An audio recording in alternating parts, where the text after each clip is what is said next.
Boshodi ba dikheibole bo hlokisa Khampane ya Transnet botsitso. Khampane ena e hlalositse ha jwale e se e lahletswe ke dimetara tse 12 tsa kheibole e utsweng moo boholo ba tlolo ena ya molao bo etsahalang sebakeng sa Mooi River Durban.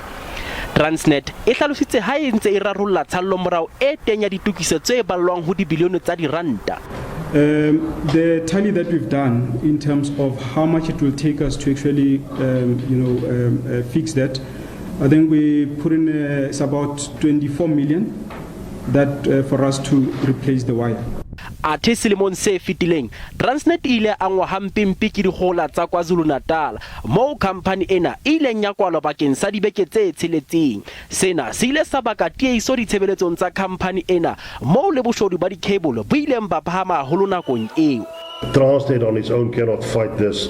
It's not an isolated Transnet incident. We need the NPA, we need the police, we need all law enforcement on board, and with the establishment of the essential infrastructure task teams, I think we managed to get that right.